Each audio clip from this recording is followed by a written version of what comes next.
All right, so I'm kind of in limbo with a lot of my health stuff this week. So I think possibly next week I'm gonna do a health update vlog, but today I really wanna share some creative stuff that I've been working on, and I think that this is just a really interesting process that I hope you enjoy as well.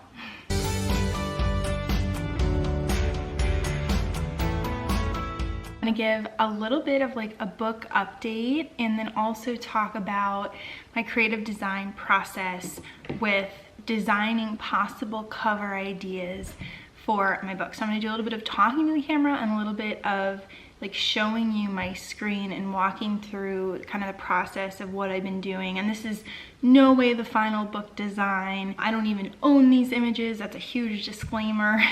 This is just like when I'm visualizing ideas, I'll just kind of take random stuff from the internet and just kind of collage it together and see what I like, because I don't have, like, even though I love photography, a lot of this I do not have the photography skills, or I don't have the actual product itself or like prop to take this photo. So I just kind of putter around a bit. So that's just a huge disclaimer. But let's get into this. Let me show you. All right, so the book update itself, I'm up to 25,000 words. So that's incredibly exciting. I've been trying to really pace myself, write down ideas, but not work on it too much because I'm trying to get myself out of the fight or flight. It's really hard getting out of it when I've been in it for more than a couple of weeks, and it was definitely like a month or a month and a half that I was in it. So it's really hard getting out of that. So, and a huge problem is that when I get super excited about my creative stuff, wow, I'm having such a hot flash right now. Oh my gosh. I like literally match the red of my shirt. When I get so excited about my creative endeavors, I kind of go a little overboard. And so that's a process that I'm really trying to work on. And so kind of working on the cover, even though like I don't even have a finished written book yet, really helps me like break it up, and so it kind of gives me something else to work on kind of in the meantime. All right, so I want to get into, I think I'm just gonna flip the camera and show you kind of just my idea process and how I worked through this like cover design for my book. So I think what I'm gonna do is actually start at the bottom. These are the like places where I got the two photos I've been working with the most. So like I said, I do not own them. If I ever really, really love them, I could contact these people and be like, hey, could I buy this photo for the actual cover of my book? But that is my huge disclaimers. These are the people who own it. This is just me doing random things. So the first thing that I did was take my working title currently, which is The Professional Patient, and I basically took kind of this subtitle, The Prepared Patient Companion Manual, and then also the little description. So how to solve your own medical mystery, build a community during your illness journey, and when to break up with your doctor by Sarah Ryan Wallach. Now this I changed. So as I go through, I will show you actually what I changed this little description to. But what I was working with in this area was different fonts. This next one, very different font, did not like it. Hard to read, looks a little too written. I wanted a little bit more professional. This was a little bit fatter up here, which I didn't really love. This one, all caps down here, I was playing with, didn't love as well. Ooh, this font was way too much, not good at all. Yeah, let me just kind of go through like all the different fonts I was using, and this is the one that I don't like at all. This is the one that I ended up using for the final one. So this is just the current working font. And so what I started doing is I actually started using other backgrounds. Hi, Aurora. But I ended up not liking them because this one is very, just the creases and the shimmery silk part I really liked. So what I ended up doing later was just did a bunch of different colors and changed the color of this. But what I originally tried doing was just different colors of the background. So the foreground stayed the same, but the background was different. And I just tried a bunch of different colors. So actually, I started getting into like just trying to change some of them as well. Yeah. A lot of these are just, the white was horrible. So now what we get into is I was really interested in basically things mimicking the human body. So this is actually coral that looks like a brain, and obviously doesn't have like a full brain stem and stuff, but it is Aurora, it is actually coral. Hi, Aurora. She's on my lap now. So what I was also interested in was basically seashells that looked like, you know, lungs, or maybe even this kind of unicorn looking shell, because, you know, my book is kind of focused on unicorn patients, which are kind of more complex case patients. These I didn't really like in the end because they're a little bit almost aggressive, almost violent and pokey. So I ended up not using these. So then what I ended up doing is taking the background that I liked, and I just started playing with, this was the first thing, was I started playing with the description here, and I wanted to change it because I didn't like the middle line. I really like How to Solve Your Own Medical Mystery, and I really like And When to Break Up Your Doctor, but the middle part I didn't necessarily like. So in these, I was kind of working with different ones. This one, What to Do When You're a Unicorn Patient, which is actually what I ended up keeping, but this isn't how I ended up doing it. So this next one, How to Maintain a Positive Mindset and Not Lose Hope, did not end up liking it. Choose the Right Treatment Plan for You, didn't end up liking it. So I was just playing with that a bunch. Now I finalized, this one I italicized some of it, did not end up liking that. But this is kind of what I ended on, I was kind of testing spacing and stuff, because what I like is wider at the top, and then it slowly would get kind of smaller. So I was testing a bunch of different stuff, like using a plus symbol or an and symbol. And this is what I ended up on: How to Solve Your Own Medical Mystery, What to Do If You're a Unicorn Patient, and When to Break Up with Your Doctor. And I spaced this top line widest so that it looks the biggest, even though it actually isn't. So then I started playing with these backgrounds here. So this was black. This is a different shade of black. This one is like a purple.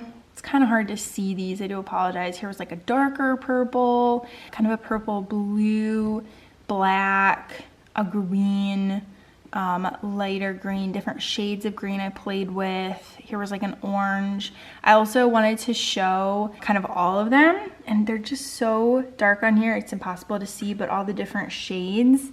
What I ended up doing is I put these as my background. All the different ones, I put them as a background on my phone in the kind of album one, so you can scroll through your phone background and have different colors, and then I could decide kind of which color I liked. What I ended up playing with today was taking just the black background, and this is the disability pride flag, which I really, really wanted to include. The trouble is that I don't love these colors, and I think it makes it a bit more messy, but I was really playing with taking these colors and just putting them behind.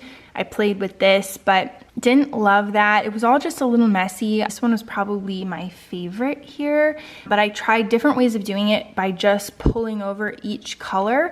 And then I also tried transparency ones, so you could actually see some of the background design as well. And then this one was just kind of the pride design in the back, because the actual one itself on either side has black. So I thought that this black background was working really well with it, but I think it's a little too messy and might not actually work. It might just be like a plain background kind of. So again, these are kind of just design ideas. This is my design process.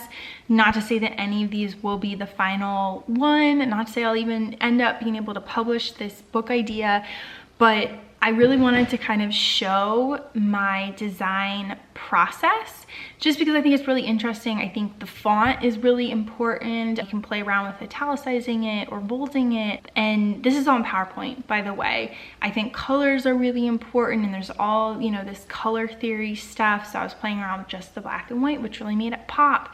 But then when you have different colors, like blue is traditionally the most popular favorite color in the world, so people kind of relate to that.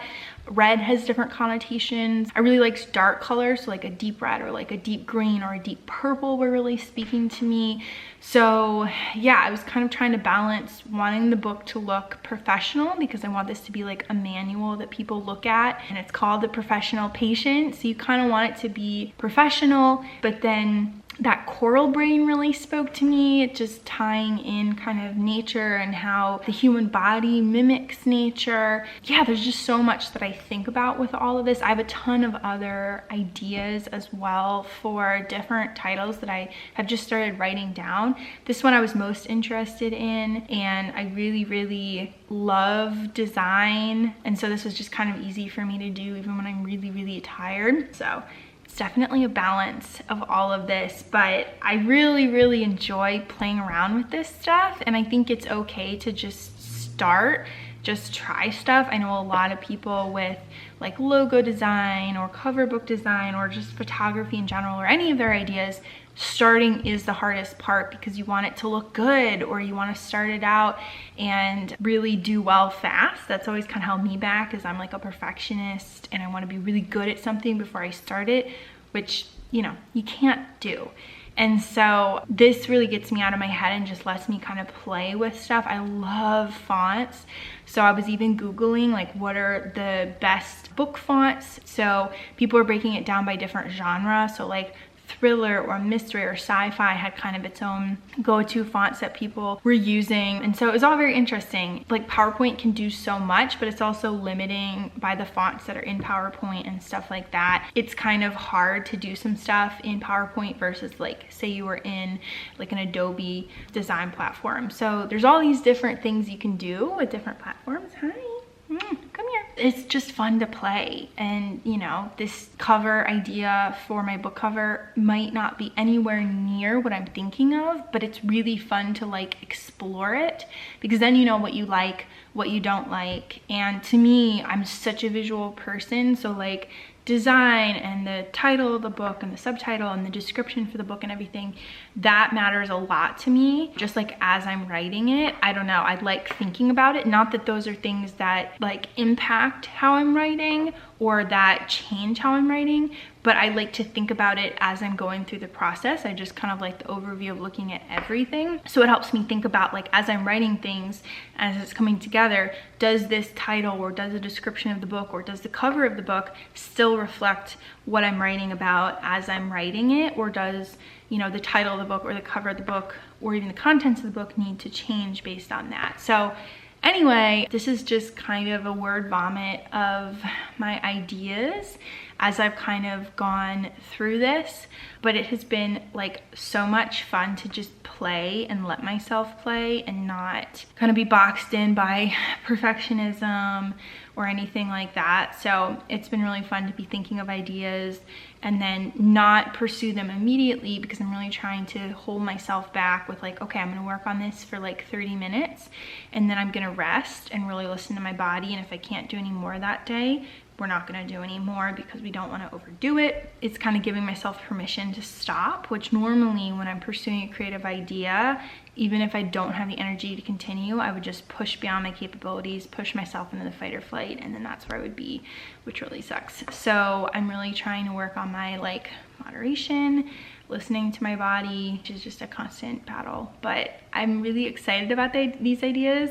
I'd love to hear what your thoughts are on these ideas. If you have ever designed anything or have any feedback on these ideas or just anything, any thoughts you have, like please comment below. It's just something to kind of keep my brain occupied so that when I'm crashing and have almost no energy to do anything, I don't feel like I'm doing nothing. I still feel like a little productive, even if it's like a task that doesn't take as much energy, which is really good because it's creative. Aww. Hi, Aurora. That's a sweet moment. Thank you, sweetie. All right, I am gonna go crash. Look how red my face is. My face gets really red when I'm like pushing beyond my limit a bit. So I'm gonna go crash. Thank you for listening. I think I'll have a health update next week, and I will keep you updated on my book project and everything else. All right, talk soon, friends. Bye.